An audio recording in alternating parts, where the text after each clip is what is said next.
Evan Robert ini mengalami perjumpaan pribadi dengan Tuhan Yesus di usia 13 tahun. Dan apa yang terjadi? Dia semakin berkobar-kobar dan dia bertekad untuk menyerahkan hidup bagi Tuhan. Evan Robert ketika mengalami perjumpaan pribadi, dia katakan, Tuhan, aku ingin hidup bagimu, hidup sepenuh hati melayanimu. Di usia 13 tahun. Dan dia itu dibawa Roh Kudus untuk punya kerinduan mendoakan tidak hanya kotanya, tidak hanya gerejanya, tapi bangsa negaranya yang yaitu namanya Wales. Kenapa kok Evan Robert ini punya dorongan Roh Kudus yang begitu kuat? Karena kondisi negara Wales mengalami kemerosotan moral.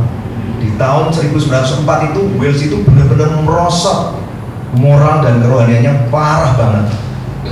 Ya, mohon maaf, banyak pelacuran, perjudian, mabuk, kriminalitas tingkatnya tinggi sekali di kota itu.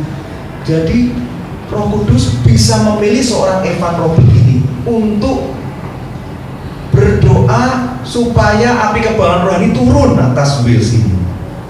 Dan yang luar biasa, Roh Kudus mendorong dia punya kedisiplinan doa di atas rata-rata, Bapak Saudara.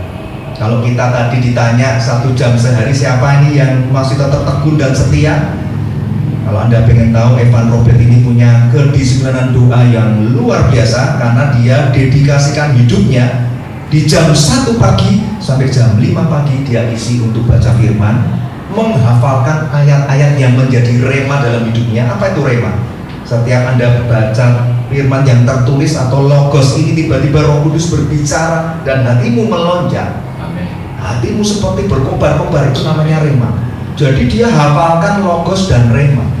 Terus dia lihat masih ada waktu, dia nggak pakai untuk tidur, dia lanjutkan dengan doa, dan doanya itu sama, dia cuma minta, Tuhan, lawat kotaku, lawat bangsa negaraku, karena jawaban pemulihan atas negaraku adalah lawatan Roh Kudus-Mu.